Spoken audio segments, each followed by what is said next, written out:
Action సినిమాలు ఎంత మాయ చేసినా ఎవర్ గ్రీన్ డిమాండ్ మాత్రం లవ్ స్టోరీలకే ఉంటుంది. అందుకే మాస్ మూవీస్ రూల్ చేస్తున్న ఈ టైంలోనూ కొందరు హీరోలు పక్కా ప్రేమ కథలు చేస్తున్నారు. పైగా వాళ్ళంతా అప్కమింగ్ హీరోలే. తమ మార్కెట్ పెంచుకోవడానికి లవ్ స్టోరీస్ వైపే అడిగేస్తున్నారు వాళ్ళు. ఇంతకీ ఎవరా హీరోలు, వాళ్ళ ప్రేమ కథలేంటి? కా లాంటి కెరియర్ టర్నింగ్ సినిమా వచ్చిన తర్వాత కూడా తన ఫోకస్ అంతా ప్రేమ కథలపైనే పెట్టారు కిరణ్ అబ్బవరం. మొన్నొచ్చిన దిల్ రుబా దారుణంగా ఫ్లాప్ అయినా కూడా నెక్స్ట్ మళ్లీ లవ్ స్టోరీస్ కే ఓటేస్తున్నారు. డీజే టిల్లుతో మాస్ ఇమేజ్ తెచ్చుకున్న సిద్ధు జొన్నలగడ్డ తెలుసు కదా అంటూ ప్యూర్ లవ్ స్టోరీతో త్వరలోనే రానున్నారు. మొన్న జాక్ తో డిజాస్టర్ ఇచ్చారీన. జాక్ ఫ్లాప్ తర్వాత సిద్ధు ఆశలన్నీ ఇప్పుడు తెలుసు కదా సినిమా వైపే ఉన్నాయి. నీరజ కోన ఈ సినిమాతో దర్శకురాలుగా పరిచయమవుతున్నారు.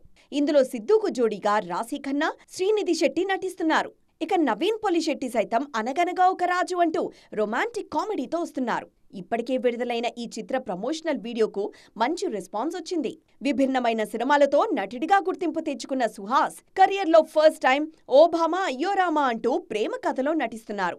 రామ్ గోదాల ఈ సినిమాతో దర్శకుడిగా పరిచయమవుతున్నారు. వీళ్లే కాదు, కొన్నేళ్లుగా వరుస మాస్ సినిమాలు చేస్తూ వచ్చిన రామ్ లాంటి క్రేజీ హీరోల చూపు కూడా ఇప్పుడు లవ్ స్టోరీస్ పైనే ఉంది. మొత్తానికి మన హీరోలంతా ప్రేమ ప్రేమ అంటున్నారిప్పుడు.